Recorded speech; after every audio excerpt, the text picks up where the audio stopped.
Hi! அதாவது variety கத்திரிக்காய் fry பார்க்கலாமா? அதாவது என்ட்ட இந்த கத்திரிக்காய், நீல கத்திரிக்காய் பார்த்துட்டிங்கன்னா, ஒரு 4, 5 நாளா இருந்துச்சு. என்னடா பண்ணலான்னு யோசிச்சேன். பஜ்ஜி தான் பண்ணலாமா அப்படின்னு யோசிச்சேன். வேணாம் இத வந்து ஃப்ரையாவே பண்ணிரலான்னு சொல்லிட்டு, இத வந்து ரவுண்ட் ரவுண்டா கட் பண்ணி தண்ணீல போட்டுட்டேன்.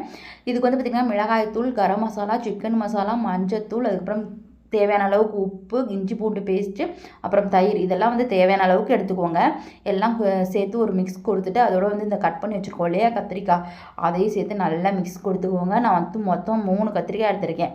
அதில் ஒரு கத்திரிக்காய் வந்து பார்த்துட்டிங்கன்னா தவா ஃப்ரை பண்ணேன். அதாவது தவா நல்லா ஹீட் பண்ணி வச்சுட்டு கொஞ்சம் தாராளமாகவே எண்ணெய் விட்டுக்கோங்க. அப்போ தான் ஃப்ரை பண்ணுறதுக்கு நல்லாயிருக்கும்.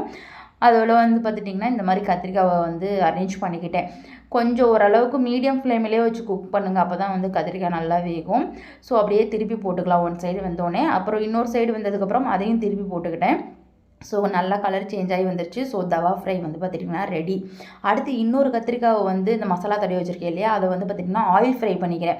உங்களுக்கு ஆயில் வந்து அதிகமாக சேர்த்துக்க வேணாம் அப்படின்னு நினச்சிங்கன்னா நீங்கள் தவா ஃப்ரை மட்டுமே செய்யுங்க. அது வந்து நல்லா சாஃப்டாக சூப்பராக இருந்துச்சு ஒரு மாதிரி. இது வந்து ஃப்ரை பண்ணது பார்த்திங்கன்னா ஆயில் ஃப்ரை பண்ணது நல்லா மொறுமொறுன்னு அது ஒரு மாதிரி நல்லா இருந்துச்சு.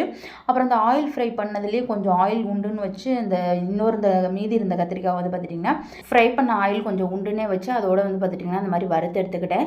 இந்த 3மே பார்த்துட்டிங்கன்னா எல்லா வெரைட்டி ரைஸுக்கும் சூட்டபுளாக இருக்கும். வேணுமா ட்ரை பண்ணி பாருங்கள்.